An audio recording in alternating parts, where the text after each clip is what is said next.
of the Lord. Be it done to me according to your word. Hail Mary, full of grace, the Lord is with thee. Blessed art thou among women, and blessed is the fruit of thy womb, Jesus. Holy Mary, Mother of God, pray for us sinners, now and at the hour of death. Amen. And the Word was made flesh, And dwelt amongst us. Hail Mary, full of grace, the Lord is with thee. Blessed art thou among women, and blessed is the fruit of thy womb, Jesus. Holy Mary, Mother of God, pray for us sinners, now and at the hour of death. Amen. Pray for us, O Holy Mother of God, that we may be made worthy of the promises of Christ. Pour forth, we beseech you, O Lord, your grace into our hearts, that we, to whom the incarnation of Christ, your Son, was made known by the message of an angel, may by his passion and cross be brought to the glory of his resurrection, through the same Christ our Lord. Amen. Say we go above and beyond the headlines with a sports lawyer on violence against women in the PBA. This just in, President Bongbong Marcos is set to be released from isolation on Friday after recovering from COVID-19. Press Secretary Trixie Cruz Angeles says Mr. Marcos no longer has any symptoms. He previously came down with fever, cough, nasal stuffiness, and itchiness. The chief executive is now on his 6th day of isolation. More college students are expected to return to the classroom soon, but unlike the Education Department, the Commission on Higher Education will not require colleges and universities to shift to full in-person classes. Melissa Lopez has the details. The Commission on Higher Education, or CHED, will leave it up to the heads of colleges and universities to decide which courses and classes will welcome back students for face-to-face learning. We cannot require all schools to do face-to-face because there are schools that have been doing distance learning and flexible learning even before the pandemic. The CHED chief says some programs needing hands-on training may return to classrooms and laboratories, but others may continue with a hybrid setup. The Commission won't set a target date for full face-to-face classes in the tertiary level, but still expects thousands of students to return to school. I anticipate that starting the opening of this school year, there will be a very significant shift to face-to-face classes. But we cannot have face-to-face for all degree programs because the degree programs are constructed differently. Business leaders are supportive of the reopening of schools, saying it will help address the country's education crisis, which was worsened by the COVID-19 pandemic. It will perk up economic growth too. I think it's a good move. When the kids go to school, they have to spend for their baon, they have to take the transportation, so everything just gets re-energized, and the impact on the quality of the education of our people, our children, I think will be improved. The private sector gathered Wednesday their call for twin reforms that will provide healthy food and higher quality of learning for children. 3 business groups push a joint agenda to improve access for pregnant moms and poor families to provide food for their kids to prevent stunting, not by taking feeding programs from school, but to start at home. Education has the promise of better employment, earnings, health, and quality of life. Make education and learning a priority. Invest in the lifelong learning of our people. Both CHED and the private sector backed President Bongbong Marcos' call to review schools' curricula as they seek to address skills mismatch, or when graduates lack the proper training needed to land well-paying jobs.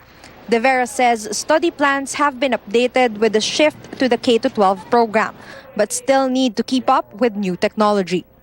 Melissa Lopez, CNN Philippines. Meanwhile, the CHED lifts the 11-year order banning new public and private colleges from offering nursing programs. CHED says it reviewed the stoppage at the height of the COVID-19 pandemic. The ban was imposed in 2011 because of what was seen as a gradual decline in the performance of teachers and students and an oversupply that left nursing graduates without jobs. Overcrowding has long been an issue in some public schools, and now they face the dilemma of welcoming all their students back this November while implementing COVID-19 protocols. AC Nichols has that story.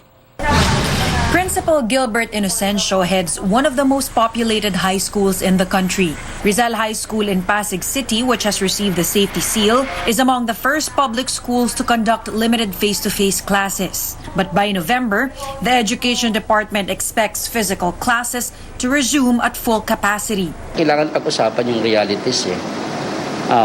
Okay naman yung mga ganyang suggested implementation of the policy na mag-pull nga face-to-face na tayo. Kaya lang different schools have different situations. Like many other public schools in Metro Manila, overcrowding is a recurring problem in Rizal High School, and it faces the same challenge as the DepEd mandates all enrolled students to attend classes in person. The school has over 12,000 students from grades 7 to 12. Officials say they need almost 300 classrooms to accommodate all currently enrolled. For now, though, only about 136 rooms are ready for use. This, as a number of Rizal High's classroom buildings had been converted into COVID-19 isolation facilities due to lack of enough hospitals and other medical facilities. Aware naman ng City Hall na we're also preparing for the opening. Pero, syempre, nandun pa rin yung idea na papaano kapag nag-surge talaga. In the meantime, other public schools are looking at Rizal High as an example of how to hold in-person classes safely amid the threat of COVID-19. Officials from a school in Bicol made the long trip to check out the school's safety protocols. They saw improvised hand-washing facilities and separate containers for modules, among others. As for grade 10 student John Portugal, requiring everyone to attend in-person classes may lead to bigger problems. Lalong dadami yung case ng COVID and pwedeng magkahawa-hawa, ganun po. His peer Justine Requillas, however, is not worried as long as students keep their masks on. She says she struggles with the distance learning setup. Patulad ko po na hindi po ako makapag-ano ng maayos sa cellphone kasi sumasakit po yung mata ko. Tas madami pong gagawin sa bahay, di po makapokus. Some stakeholders are not so sure if the new policy is feasible, especially with another possible surge in COVID-19 cases. But for now, the DepEd is determined to make face-to-face classes at full capacity a reality before the year ends. AC Nichols, CNN Philippines. Authorities are set to reopen a major portion of EDSA ahead of schedule. George Quiles joins us live for more details. George, why will the EDSA Kamuning southbound section reopen earlier than planned? Other than the potholes and cracks that were found in along the southbound lane, the Public Works Department did not see any other damages to that EDSA Kamuning flyover with their assessment. Now, they're eyeing to reopen that flyover on July 23 at 5 in the afternoon. If you can remember, the southbound lane of the EDSA Kamuning flyover was closed to traffic on June 25. And the initial plan was to finish the repairs within a month. And since then, Pia, this traffic situation is getting heavier in this area in Quezon City. Tapos na po namin halos lahat yung major structures. Yung approach na lang po sa down ramp sa NEPA Q side na 2 lane ang ginagawa namin. In spite of not very good weather condition, na-anticipate naman namin po yan since the start. Kaya nakakapagtrabaho kami even during heavy downpour. Meanwhile, as for preparations for the face-to-face classes, LTFRB Chairperson Cheloy Garafil says they are studying the possibility of opening more routes under their Libreng Sakay program. As of now, the EDSA busway is the only remaining route under that program. On Tuesday, Garafil tried the EDSA busway system during rush hour to have a first-hand experience on the situation. She said there is a need to fix the dispatching system by deploying more buses during rush hour to avoid long lines. Napansin ko, medyo reactive yung nagiging sistema doon. Pag meron lang nagbi-build up, saka lang magpapadala ng sasakyan. So talagang kaya nagkakaroon ng long lines. So kung magkakaroon ng seat management system, may prepositioning na tayo ng mga vehicle even before magkaroon ng mga influx ng mga tao. The LTFRB will also work on the route rationalization plan so that they will see the bigger picture on the availability of public transportation and see the areas where they may still open new routes. Back to you, Pia. George, the group operating the EDSA bus carousel has claimed that drivers are not paid on time. What is the response of the LTFRB to this? Well, Attorney Garafil was telling us earlier that she was able to talk to the members of the EDSA bus consortium and promised to pay promptly so that the services that they're offering to the public will not be affected anymore. Back to you. George Cahilas there reporting. The pandemic is nowhere near over. Those words coming from the World Health Organization as it flags new waves of infections across the globe. The WHO warns the more infectious Omicron subvariants are driving an increase in cases. The virus is running freely and countries are not effectively managing the disease burden based on their capacity. As the virus pushes at us, we must push back. We're in a much better position than at the beginning of the pandemic. Of course, we have made good progress. We have safe and effective tools that prevent infections, hospitalizations, and deaths. However, we should not take them for granted. The WHO reminds the public that COVID-19 vaccines are still effective at preventing severe disease and death. Coming up on Newsnight, Sri Lanka's Prime Minister is now acting president after the embattled president and his wife fled the country. And Queen Elizabeth II confers the highest civilian honor for gallantry on a Filipina-British nurse. You're watching CNN Philippines.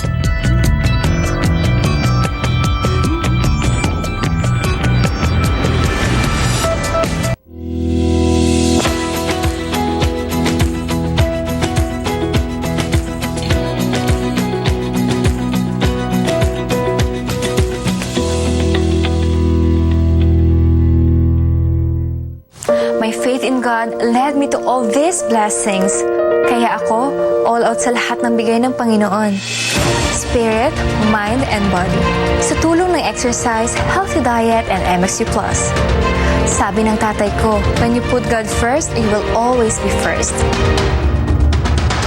MXU+ with CoQ10 and L-carnitine, my plus to life. Mahalagang paalala, ang MX3 Plus ay hindi gamot at hindi dapat gamitin panggamot sa anumang uri ng sakit. Red Horse Beer. Ito ang tama. Sarap ulitin ng lakas ng tama pero di wasak.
Welcome back to Newsnight on CNN Philippines. In global headlines, Sri Lankan Prime Minister Ranil Wickremesinghe has been appointed as acting president just hours after the embattled president Gotabaya Rajapaksa fled the country with his wife for the Maldives. Rajapaksa, who was supposedly to formally resign today, made the appointment, citing a law allowing the premier to take over when the president is ill or absent.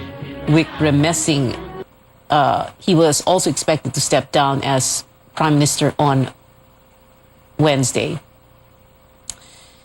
Wickremesinghe has called for a state of emergency across the crisis-hit country. He ordered defense officials to impose a curfew in the capital, Colombo, and the rest of the western province amid another round of massive protests. Back here at home, a Quezon City Court denies the request of alternative news outlet Bulatlat to unblock its website. A legal counsel of Bulatlat says the court did not see an urgent need to unblock bulatlat.com since the presiding judge and other court members were still able to access the site. Bulatlat argued the memorandum prevents them from exercising the right to publish news. It also said it is not within the power of the NTC to block websites without any court order. Bulatlat sought a stay order against the June 8 directive pushed for by former National Security Advisor Hermogenes Esperon. Ang kliyente ko po ay si retired General Esperon. Yun po ay isang bagay na inilabas din namin po sa korte na hindi na po siya opisyal ng pamahalaan. Last month, we registered more than 60,000 unique visitors. And then since the memorandum, naging half siya, no? So there is really the direct impact. We call on the National Security Advisor Clarita Carlos to resign the memo issued by the NTC. The hearing for preliminary injunction on the case will take place August 2nd. In other news, Filipinos are divided on the new 1,000 peso polymer bills. Some are in favor of the new design. Others, who are afraid to mishandle the new bill, prefer the old banknote. Amid public confusion, a center wants to suspend the polymer note's issuance and production. Tristan Odalo reports. Some vendors in this public market in Mandaluyong City were hesitant at first in accepting the new 1,000 peso polymer bills in their daily transactions. Kasi po nababalita po kasi na hindi tatanggapin yung pag may tupi or may lokot po. Mas okay po siguro kung sa dati kasi po yung ngayon, ingatan po talaga Kailangan yung wallet mo yung mahaba kasi pag natupi po baka mamaya hindi natanggapin ng iba. They believe this is for security purposes and teaches Filipinos the proper way to handle money regardless of its material. Pwedeng ganyan lang siya. Pag laman yung scramble, pwedeng ganyan pagka limawa. Di ba? Pwede naman pag namili ka kasi pag wala kang wallet. Hindi naman kasi maganda yung paggagawa May plastic siya. Following claims made on social media, the Bangko Sentral ng Pilipinas or BSP clarifies and advises retailers and banks to accept folded bills. The BSP also reiterates its reminders on how to handle banknotes. Huwag po natin masyadong i-crumple. Ganon din naman po dun sa paper banknote natin. Dinidiscourage namin ang publiko. Huwag natin siya isubmerge sa chemicals o huwag po natin siyang planchahin. Bawal po siyang staple, bawal po siyang sulatan. Senator Coco Pimentel believes the change in monetary design is impractical. He also wants to put a stop on the production and issuance of the new polymer notes.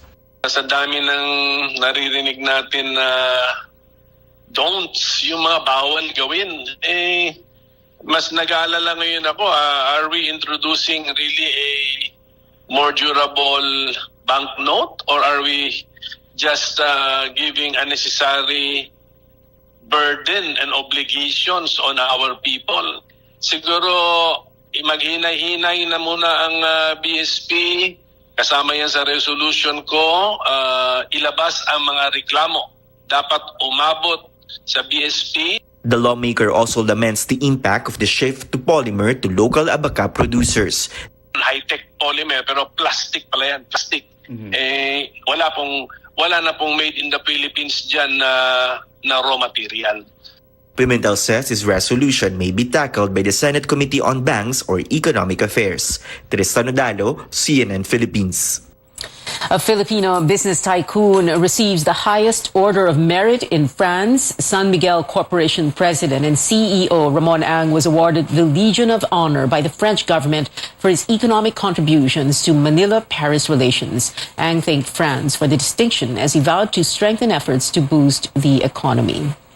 When we come back, the PBA will look into domestic abuse allegations against one of its players. We speak to sports lawyer Mickey Ingles live. And this Filipino-British nurse who made headlines amid the global pandemic receives the highest civilian award from Queen Elizabeth II. Stay tuned.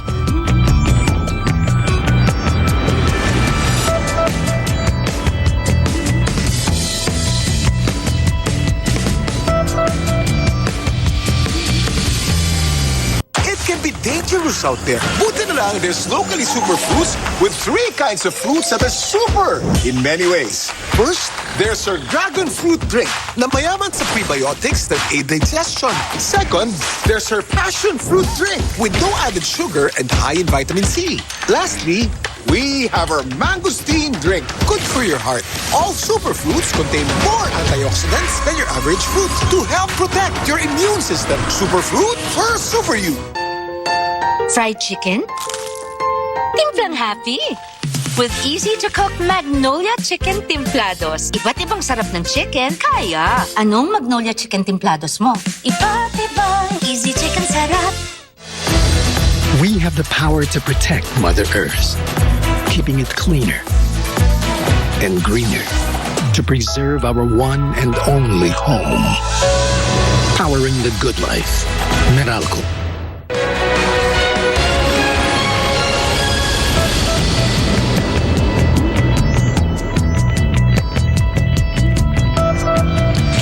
Welcome back. A warning that violence will be mentioned in this report. PBA athlete Paul Desiderio was accused of physical and emotional abuse by former fiancée Agatha Uvero. Uvero posted that the Blackwater player strangled and threw her against the wall while she was 2 months pregnant with her child.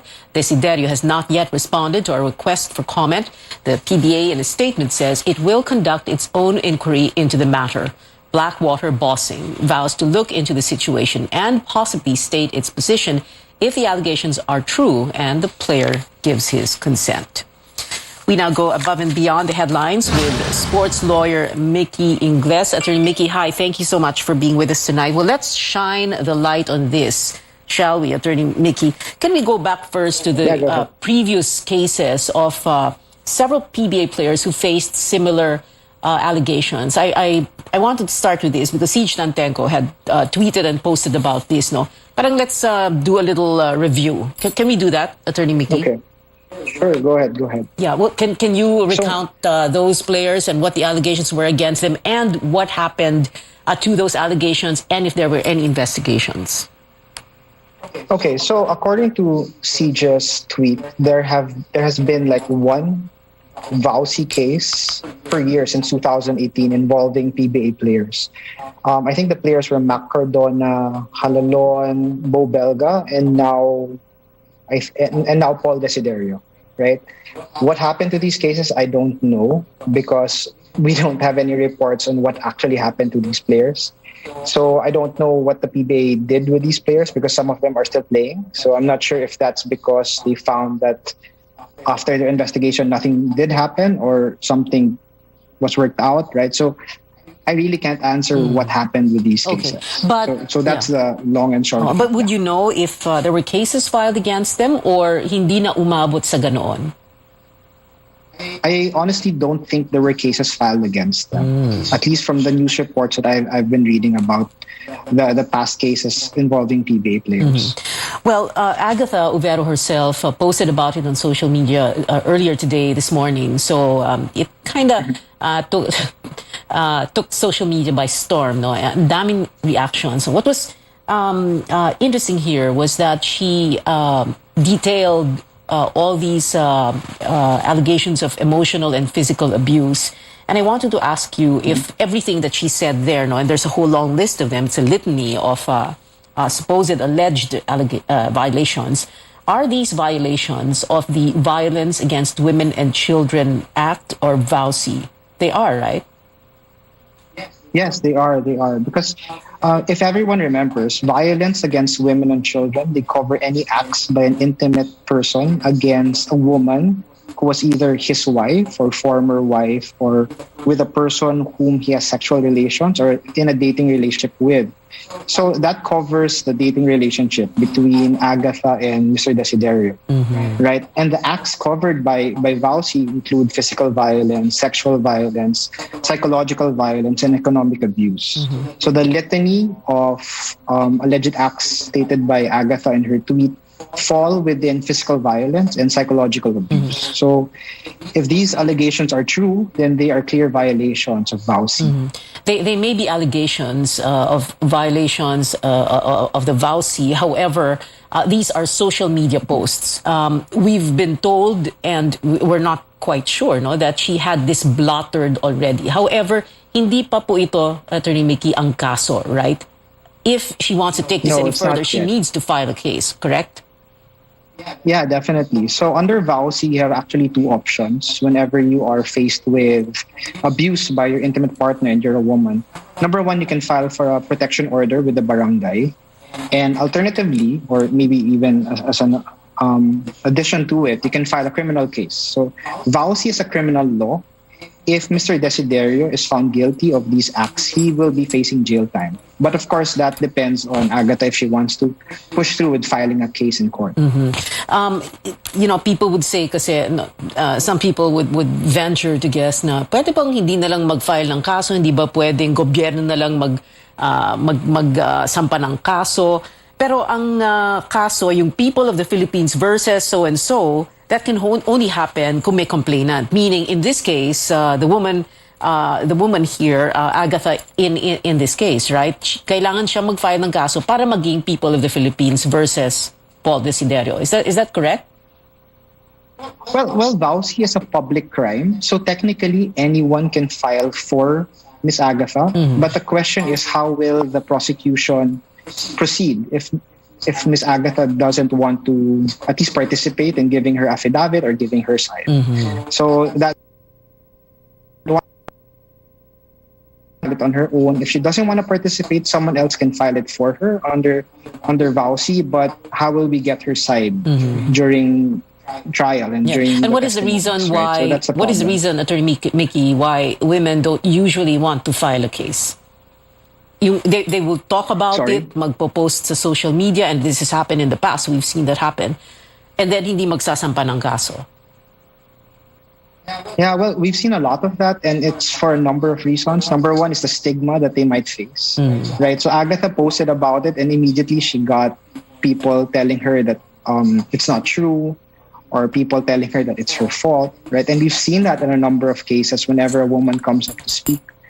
Another reason why a woman might not want to file a case of VAUSI is because of the costs.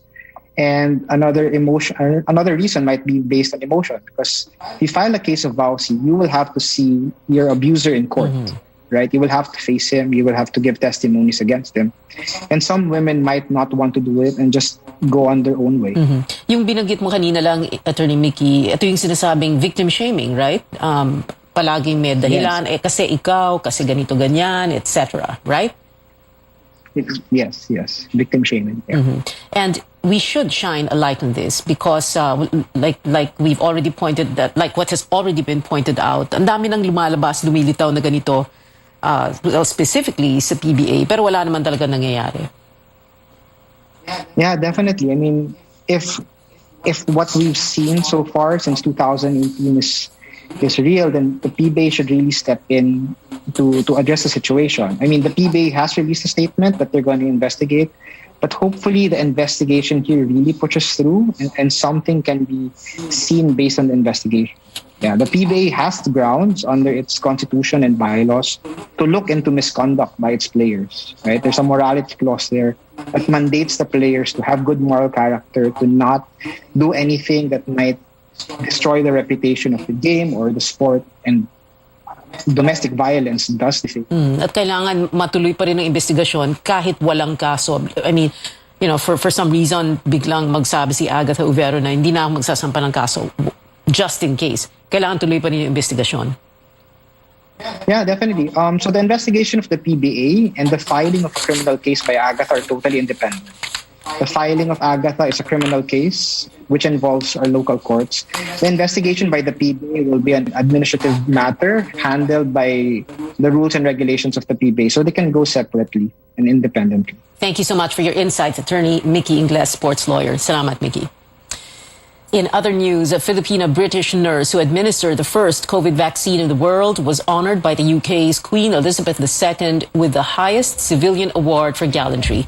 May Parsons received the George Cross Award representing the medical staff of the country's National Health Service.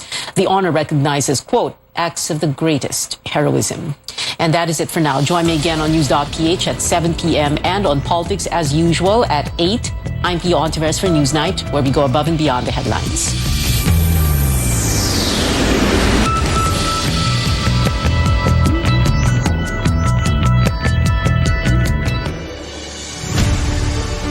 Kini ang simbianan sa RPN, Radio Philippines Network, DXKS. DXKS. 1080. Ang inyong Radio Ronda. 5,000 watts. Nagsimbiya sa ikatulong andana sa UFCO Lim Building, Borromeo Street, Dakbayan sa Surigao. RPN, Radio Philippines Network. DXKS 1080, ang inyong Radio Ronda.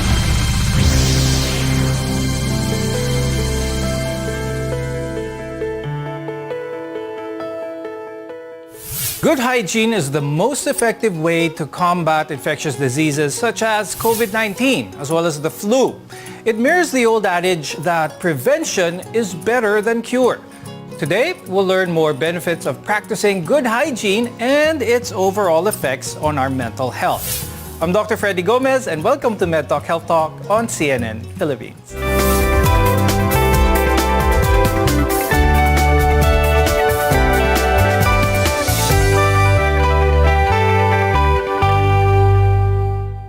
Our guests are here today to discuss the importance of hygiene. With us is Dr. Aika Buenavista. She's a lifestyle medicine specialist from Signature Medical Concierge. Also joining us is AJ Sunglao. He's a psychologist from Mind Plus by Life Science. Good hygiene involves a lot of self-discipline. If there's one silver lining that this past pandemic has brought about, was that increased consciousness on good hygiene. I'll start the discussion with Dr. Aika. Please explain to our audience, what exactly are we trying to achieve here by having the habit of good hygiene? First of all, it's really important that we do practice good hygiene in order to help us keep our bodies healthy and clean. It's not only good for our physical health, but also our mental well-being, right? Mm-hmm. And we're not only helping ourselves, but also the people around us because we prevent illnesses in the first place. Aesthetically wise, we feel good about ourselves, about our appearance.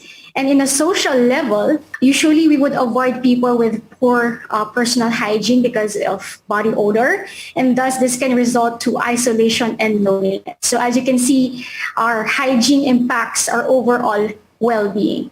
AJ, is having good or bad hygiene a sign that there is probably some behavioral problem involved here? Because we have to also understand that hygiene is somewhat culturally related. The hygiene that we're used to here in the Philippines may be different in other parts of the world. What can you say about that? It's really cultured. How far are we acting relative to what we're used to in our culture?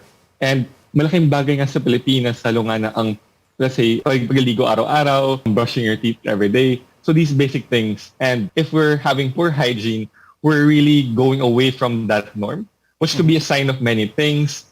Again, in the pandemic, the extreme has really been doing it too much. While, very common din for people struggling with their mental health na not na-let go nila to. When it comes to mental health, AJ, what are some of the red flags? Kumbaga, ano yung cut-off ng level of hygiene ng isang tao dito sa Philippines to be considered, kumbaga, mentally healthy? Yung pinakamadaling measurement is how much is it disrupting our day-to-day lives. Na-mention nga kanina na, for example, nahiya na tayo lumabas ng bahay dahil nga we're not being hygienic, or we're not feeling clean, or we're getting sick, we're getting very common issues na could be solved by good hygiene. Let's say gum problems or nag-breakout skin natin dahil nga di tayo naliligo. So these are things that could already be signs that we might be dealing with something, a mental illness now or severe symptoms of one.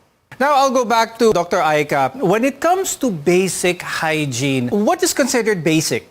Okay, actually, we do have different types of hygiene. So first, for example, your dental hygiene. Another type of hygiene is your hand hygiene. And another type of hygiene is, of course, our nails. And of course, we have toilet hygiene, properly disposing tissues that we use, especially if you have an infection. You don't want to spread it within the home. Okay, so we have to practice that proper etiquette inside the toilet. Pandemic-induced anxiety is a real thing and may have also made some people who have been working at home more anxious and have these certain feelings, especially when it comes to contacting diseases, maybe germs. Now, AJ, let's talk about that for a minute. Is it normal to still be anxious nowadays na ma-infect or makapitan ng germs or kumbaga takot lumabas because baka mahawa ako ng COVID? Now we've seen it nga over how the pandemic goes. I think that shows really it's okay to be anxious about COVID. I think that's a normal state talaga because it's an illness. Even if you're vaccinated, we still don't want to get sick. But really what we're seeing over the growing COVID anxiety and growing health anxiety is really habits and mga behaviors na lagpas na talaga doon we're in. We've had people not go out at all for years. And as the economy is opening up, more and more people are trying to meet face-to-face. Sometimes it could also limit the kind of opportunities that we get. We're also seeing people that, as you mentioned, like, are still hoarding, let's say, cleaning supplies. They're still hoarding alcohol. And it's really become to the point it's debilitating na. That's correct. But the question now is, how does that affect your overall mental health? Because this pandemic has made it uneasy for those who struggle with a condition called germophobia. Now, germophobia is the fear of germs. And in this case, germs refer broadly to any microorganism that causes disease. For instance, bacteria, viruses, or even parasites. Now, AJ, can you please tell us more about this fear of microbes in general? What causes a person to be considered a germaphobe? COVID is a perfect example because the entire environment became hostile to you. And we know it's a virus. We know you can get it. Early in the pandemic, the belief was you can get it from surfaces. That's why we were cleaning everything or having UV everything. The thresholds here is, as I mentioned kanina with bad hygiene, na how much of it is disrupting your day-to-day life na? Is it really affecting you in a way that makes relationships harder, that gives you, going outside, you're already feeling anxious, that just thinking about it makes it scary for you? These symptoms that onting isip mo pa lang may anxiety na, and this could be triggered by things, again, over the pandemic, say trauma, nagkasakit kayo or someone in the family, just the overall overwhelmingness of the news in the surges of the pandemic could also trigger this. Now, Dr. Aika, it's a good thing that a lot of people are more hygienic conscious nowadays, but is there a right or wrong way to actually be hygienic? The thing about that, it can lead to health risks. Okay? So this can be so persistent that it would affect our day-to-day life to the point that they would fear going out, just eating in a restaurant, or even doing sexual relationships with their partners.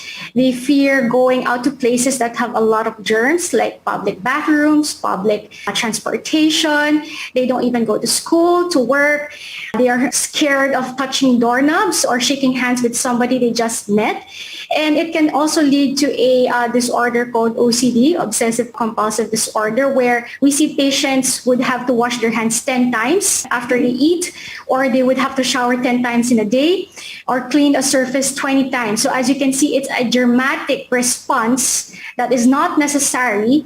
Plus, it is time consuming. So the whole day, they're just cleaning and they don't do anything else but just clean. They cannot work. They cannot do their school task as well. They can even take care of themselves or even their children if they're parents. And so as you can see, it's affecting the overall well-being of a person. When we come back, we'll discuss what happens when you practice good hygiene but still experience body odor. We'll be right back here on MedTalk Health Talk.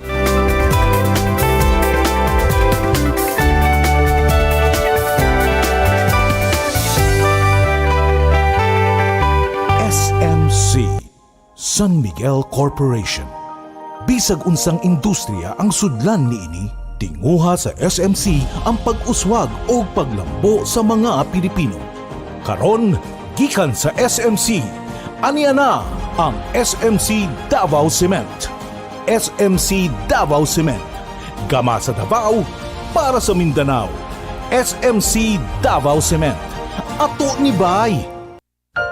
Protektahi ang imong mga mata batok sa delikado ug makadaot nga ultraviolet nga silaw sa adlaw ug uban pa. Pinaagi sa pagsulob og eksakto nga prescription sa antiyohos o antipara. Likay ang mga simptomas sama sa hanap nga pananaw sa layo o duol nga basahon, sakit sa ulo ug uban pa nga makaapekto sa atong kahimsog nga ang hinungdan depekto sa atong mga mata. Alang sa kumpleto nga primary eye care, contact lenses, fashion eyewear, computer eyeglasses, sunglasses, accessories ug uban pa, adto kita sa AG Buñuel Optical Clinic. Ang AG Buñuel Optical Clinic nagpahinumdum kanato nga ang kahimsog sa atong mga mata usa ka prioridad nga angay ipa-check up kausa matag tuig aron pagsiguro nga luwas kita sa piligrong mga sakit. Pinagi sa lisensyado og qualified optometrists nga maoy mo prescribe sa eksaktong kagamitan ug kung primary eye care ang pagahisgutan. Duaw lang silang buhatan sa 3636 sa Nicolas Street, Surigao City ug adunay ilang extension office sa Aurelianida Street, Cantilan, Surigao del Sur. Ayaw kalimti higala, AG Buñuel Optical Clinic. Ang AG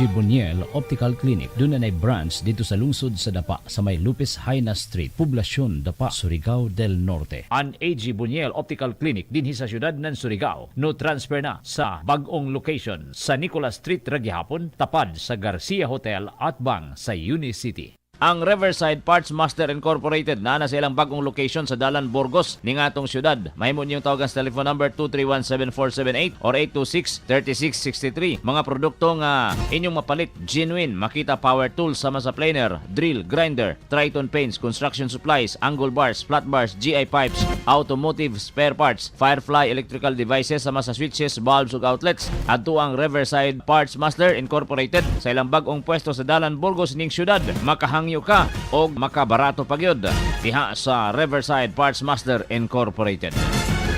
Aniya na ang food supplement nga kumpleto, sakto ug aprobado. Ang Calabo Plus Herbal Capsule. Calabo Plus Herbal Capsule. Maayo alang sa pag-maintain sa imong maayong panglawas, kahimsog ug kapiskay sa mga pamati. Calabo Plus Herbal Capsule. Pakusog sa enerhiya ug stamina, mupalikon sa imong immune system. Calabo Plus Herbal Capsule. Andam sa pagpakigbatok sa mga nagkadaiyang balatian. Musulay pa baka sa uban, diri na kita sa kasaligan. Calabo Plus Herbal Capsule. Calabo Plus Herbal Capsule. A quality product of Jesser Marketing. Mapalit na karon sa mga butika.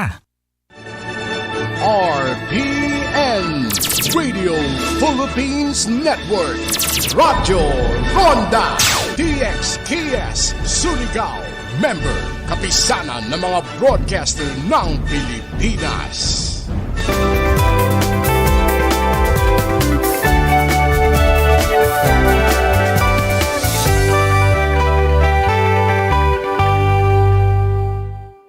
I'm Dr. Freddy Gomez and welcome back to MedTalk Health Talk. We've been discussing proper hygiene and some of the effects, but what happens if even though you practice good hygiene, you still notice a sense of body odor lingering on yourself? Now, Dr. Aika, when it comes to body odor, how is this produced? A lot of people will note, obviously, body odor by this aroma in themselves. What causes this? Let's dive deep into the cause of this.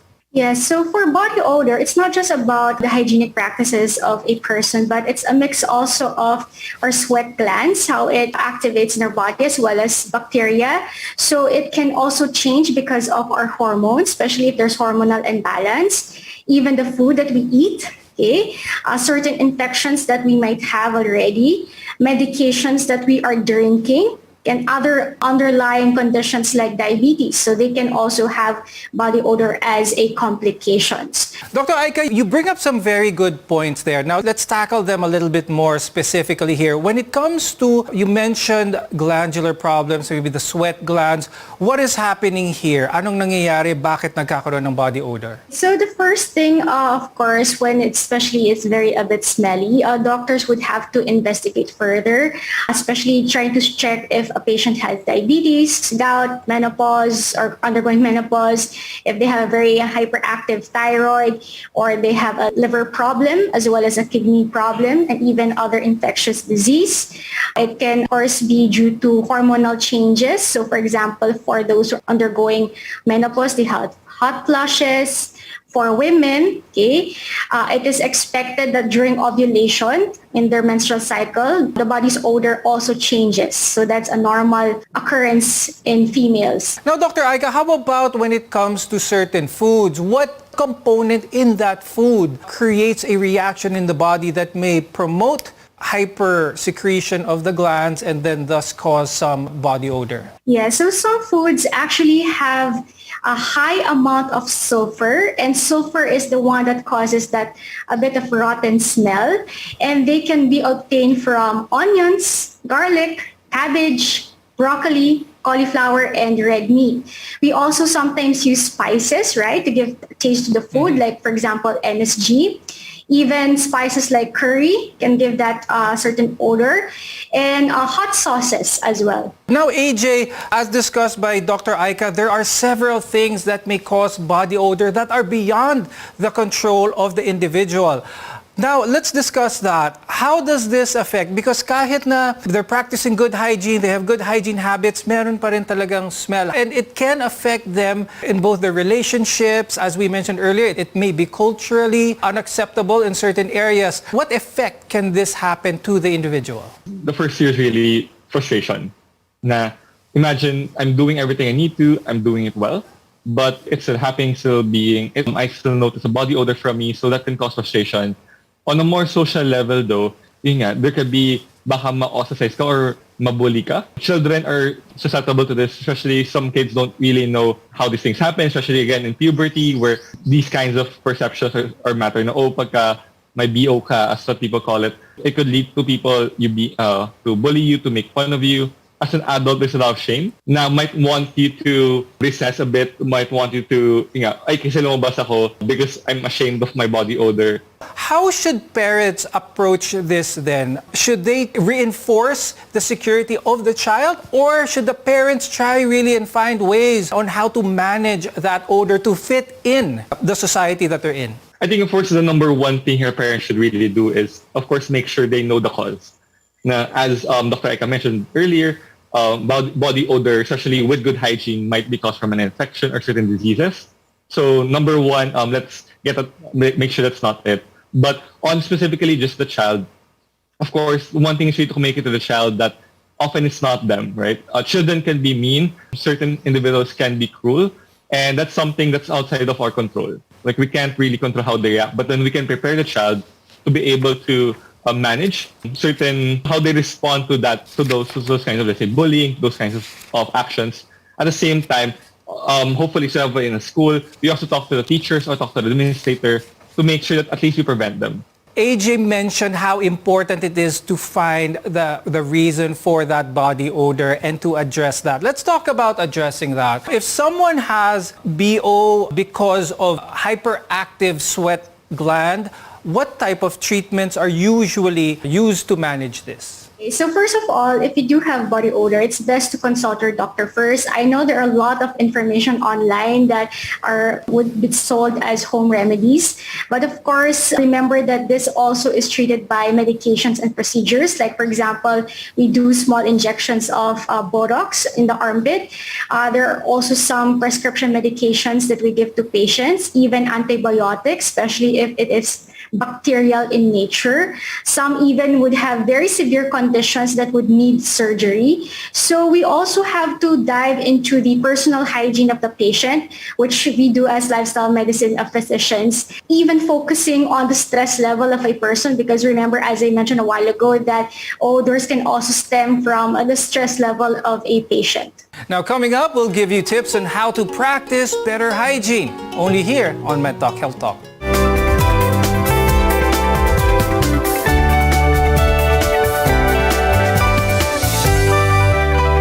SMC San Miguel Corporation. Bisag unsang industriya ang sudlan niini, tinguha sa SMC ang pag-uswag o paglambo sa mga Pilipino. Karon, gikan sa SMC. Aniya na ang SMC Davao Cement. SMC Davao Cement. Gama sa Davao para sa Mindanao. SMC Davao Cement. Ato ni Bay.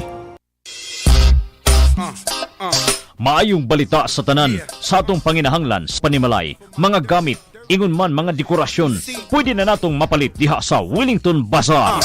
Anausab sa Wellington Bazaar ang mga bestidahon, karsunison, plain t-shirt, plastic chair, floor mat, mantel, banig, folding bed, habol, mosketero, trapal, lideret, basketball, stuffed toys ug mga dulaan sa bata. Ang Wellington Bazaar ana magalagad kanato sa dalan Kaymo ning Dakbayan sa Surigao. Wellington Bazaar, gikan sa mga kawani ug tigdumala sa Wellington Bazaar. Maayong adlaw alang kaninyo. Wellington Bazaar, sukiyon ta sa kanunay. Uy, Day! Naunsa man ka, Day? Day, kanang glisod na mo kakita, Day, uy. Sus, naunsa ba ka? Uy nga, katong ni aging bulan, okay pa man ka? Naunsa di karon? Laot siguro ni sisingunit aning cellphone kanang si computer, Day. Da, mo lagi na akong ingon ba? Uy, Day, nakoy balita para sa imuha. Gamit og Lutein Plus, uy. Lutein Plus? Oo, tungod ang Lutein Plus, Day, doon na kini 13 ka ingredients. Hindi lang kini para sa mata, kundi sa imuhang tibuok lawas. Nga maka-assist pod sa imuhang anxiety ug depression. Ang Lutein Plus o sa ka-award-winning brand nga gikan pa sa New Zealand.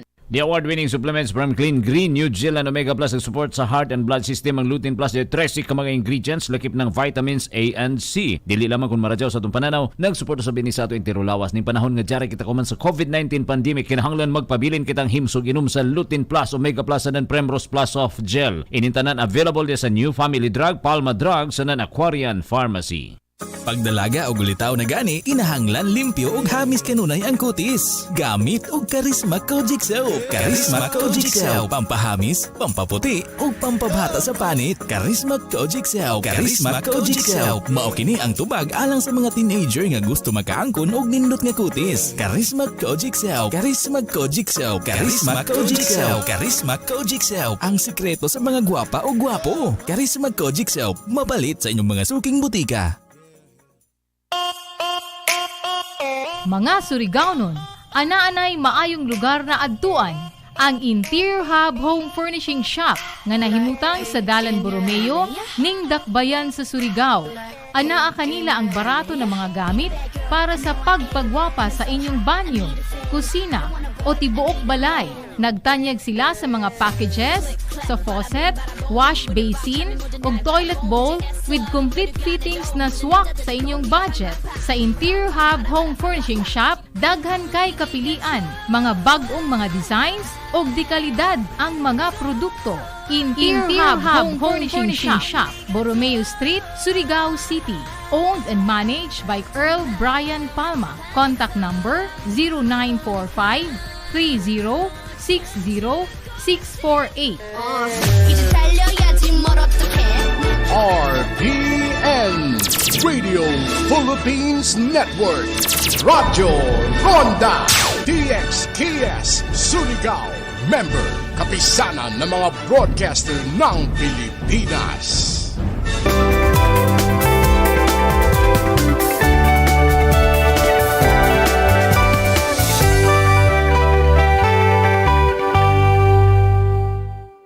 I'm Dr. Freddy Gomez, and this is MedTalk Health Talk, where your care always comes first. Now, we've been talking about good hygiene and habits to establish in order to continue to practice good hygiene. With that in mind, Dr. Aika, what are some tips that you could share with our viewers in trying to practice good hygiene? In essential good hygiene tips, let's start with taking a bath.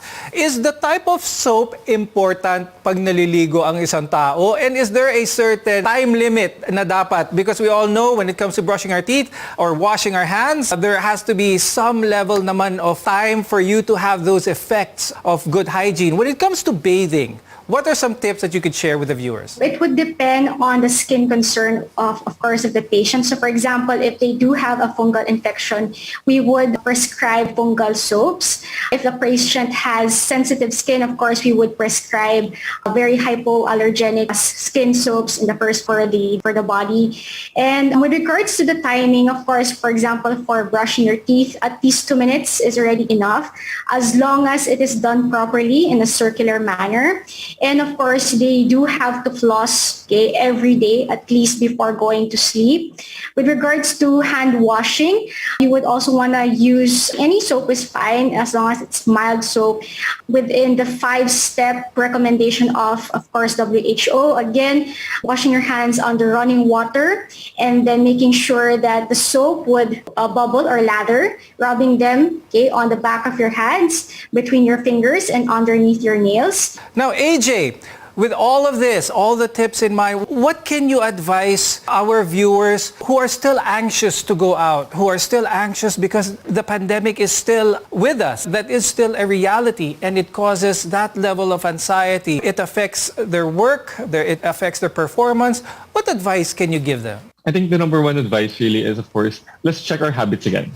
Because of how long the pandemic has been, we've really kind of normalized our habits in the pandemic mindset.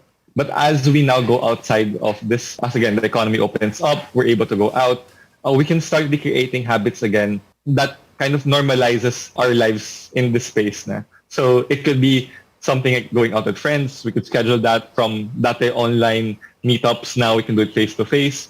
These are things that we don't have to do alone. I think that's also an important reminder. We could have family members, like, they go out to an open park where we feel it's safer, or go out in places with good health protocols in place. So we don't have to suddenly go out and all in tayo agad. We can do it step by step as we try to, again, kind of reacclimate ourselves to the world. For those who are still unsure about their current mental health, especially now that the pandemic is hopefully on the tail end, is this something that they should try and internalize? Is it okay for them to talk to mental health specialists such as psychologists or even psychiatrists, even counselors? Where can they go? Number one, I think what we always tell people is there's no wrong time to seek professional help. You don't have to be at the brink, you don't have to be at the end of your wit to ask for support. So anytime is okay, even if you're feeling okay. Where can people go? So there's a lot of clinics. I myself is in Mind Plus by Life Science. That's based in BGC. Of course, there are other clinics. You can find them in resources. DOH has a list of all accredited mental clinics. There's also referral systems like silakbo.ph/help that you can go to check which clinics might be near you. So one benefit of the pandemic is a lot of therapists have went online. So if you're feeling like, I don't want to meet anyone face-to-face yet, that's also an option. But as we move this pandemic along, we do expect that most therapists, most counselors, even psychiatrists, will return to a more hybrid setup where they'll have a face-to-face clinic for those that really need it. Thank you very much, Dr. Aika Buenavista and AJ Sunglao, for being with us today and sharing your tips as well as your expertise about personal hygiene. I'm Dr. Freddy Gomez, and thank you for watching MedTalk Health Talk. We'll see you again next time.